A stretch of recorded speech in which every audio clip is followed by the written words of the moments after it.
Topic लेके आया हूँ, सेल रेफरेंसेस। सेल रेफरेंसेस क्या होते हैं?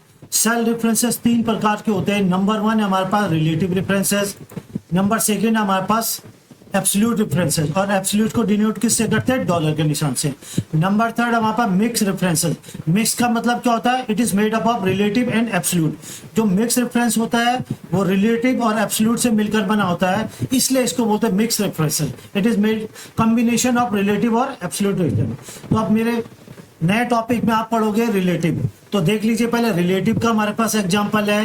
रिलेटिव का मतलब क्या होता है? मान लो हम किसी कंपनी में काम करते हैं और हमारे बॉस ने कहा ये वाली सीट बना के दिखाओ हमें, ये प्रोडक्ट के नेम, ये सीरियल नंबर है, ये प्रोडक्ट के नेम है, आइटम्स है, ये उनकी क्वांटिटी है, ये प्राइस है, प्राइस के बाद ये टोटल है।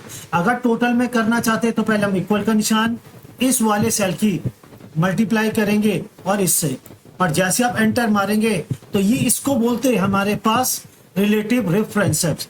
रिलेटिव ये किसके अंतर्गत आता है? रिलेटिव, जो कि मैं आपको बेसिक में भी पढ़ा चुका हूं। ऐसे हम यहाँ पे करना चाहते हैं तो इक्वल टू इस वाले सेल में क्लिक करेंगे और मल्टीप्लाई का निशान, और इस वाले सेल में क्लिक करेंगे, एंटर। और बाकी आप इसको ड्रैग कर सकते हैं, कॉपी पेस्ट कर सकते हैं। कंट्रोल सी का मतलब होता है कॉपी और कंट्रोल वी का मतलब पेस्ट। अदरवाइज इसको ड्रैग एंड ड्रॉप भी कर सकते हैं। तो ये हमारे पास रिलेटिव के अंदर आता है। जैसे हमने I5 में क्या करा है? G5 और H5 की मल्टीप्लाई करिए, यानी क्वांटिटी इनटू प्राइस को कॉस्ट में क्या कर रहा है? मल्टीप्लाई करिए। अब देख लीजिए मान लो हम यहाँ पे सबको टोटल करना चाह रहे हैं तो टोटल के लिए इक्वल टू सम। तो ये फॉर्मूला है, ये बेसिक के अंदर आता है। और बेसिक ना बोल के हम इसको रिलेटिव भी कर सकते हैं, रिलेटिव रेफरेंसेस। ऐसे हम यहाँ पे इसको कॉपी करके पेस्ट भी कर सकते हैं। अदरवाइज हम इसको क्या कर सकते हैं? ड्रैग एंड ड्रॉप भी कर सकते हैं। Equal to sum, bracket start, tab का यूज करेंगे, फिर यहां से लेकर यहां तक सेलेक्ट करेंगे और एंटर मार देंगे। तो ये हमारे पास है रिलेटिव रेफरेंसेस का। मुझे उम्मीद है आपकी समझ में आ गया होगा। नेक्स्ट शीट में देख लीजिए हमारे पास, नेक्स्ट शीट में हमारे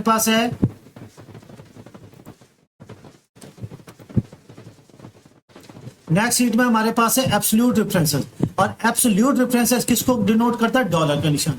हमने यहाँ पे क्या करना है? इन दोनों को मल्टीप्लाई करना है सेम। तो यहाँ पे क्या करेंगे? क्वांटिटी की मल्टीप्लाई किससे कर देंगे? प्राइस से कर देंगे और एंटर मार देंगे। डिस्काउंट में क्या करना है हमने? जो ये यहाँ पे हमारे पास टोटल कॉस्ट का 10% निकालना है। तो 10% कैसे निकालेंगे? यहाँ पे इक्वल टू इस वाले सेल का और इनटू इस वाले सेल का नाम लिख देंगे और एंटर मार देंगे। तो ये अपने आप इसका 10% दे देगा। लेकिन अगर हमारे बॉस ने बोला हमें 10 नहीं 20% चाहिए, अगर मैं यहाँ पे जाके 20 लिखूंगा तो ये ऑटोमेटिकली दे देगा। ये एब्सोल्यूट रेफरेंसेस की पहचान है।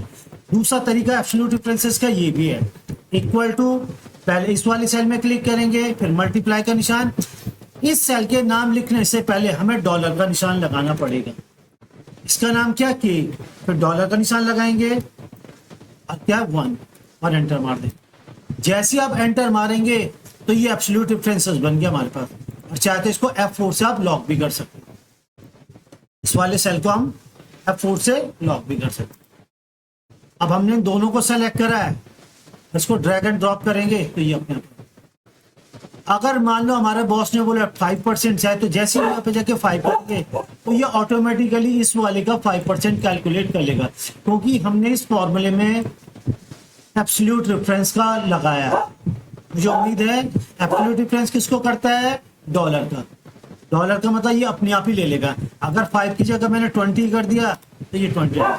तो ये ध्यान रखना आपने, जब भी जो उस वाले सेल का जो K1 है उसमें लिखा कितना 20%, तो जब K1 को लिखेंगे हम यहाँ पे तो K1 के आगे भी और पीछे भी डॉलर का निशान लगाना है आपने। ये ध्यान रखना, K1 के आगे भी और पीछे भी डॉलर का निशान लगाना है।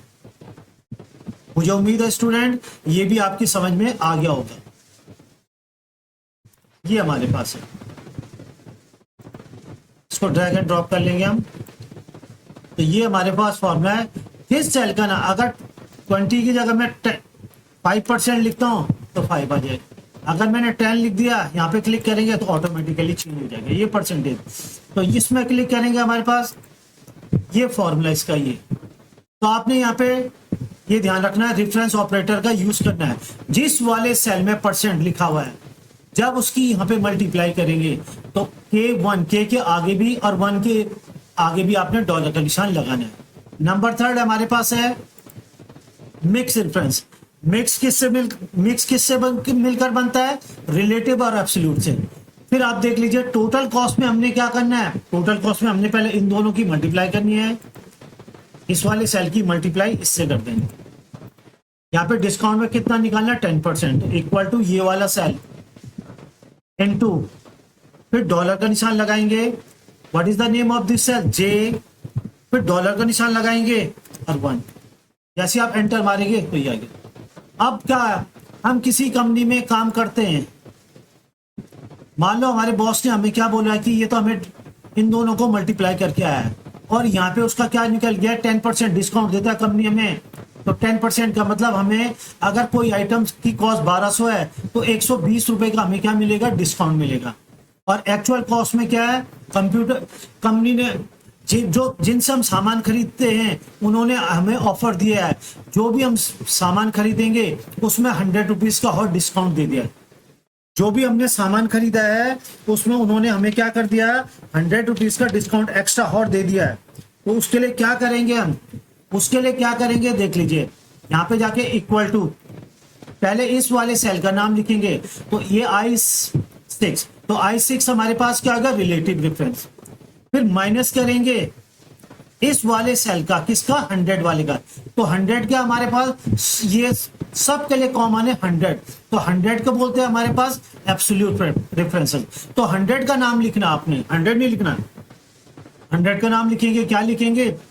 J2, तो डॉलर का निशान J, फिर डॉलर का निशान और 2, फिर माइनस, और ये वाला डिस्काउंट को भी माइनस कर देंगे।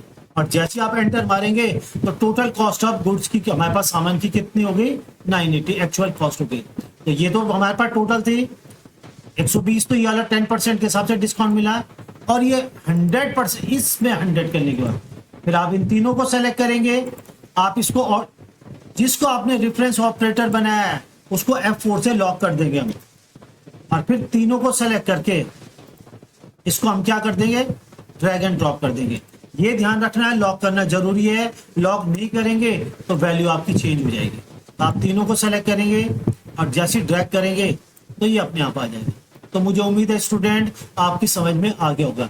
अगर क्वांटिटी चेंज करते हैं तो देख लीजिए टोटल भी अपने आप चेंज, टोटल कॉस्ट भी चेंज हो गई है, डिस्काउंट भी चेंज हो गया है, और एक्चुअल कॉस्ट भी हो गई है।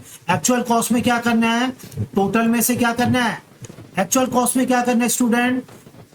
टोटल कॉस्ट से डिस्काउंट को माइनस करना है, और साथ में किसको माइनस करना है? 100।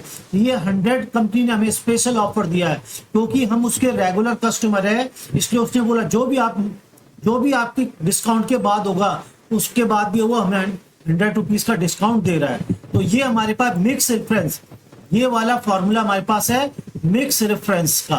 मुझे उम्मीद है स्टूडेंट आपकी समझ में आ गया होगा। अगर आ गया हो तो प्लीज मेरे चैनल को सब्सक्राइब और लाइक कीजिए। Thank you, have a nice day.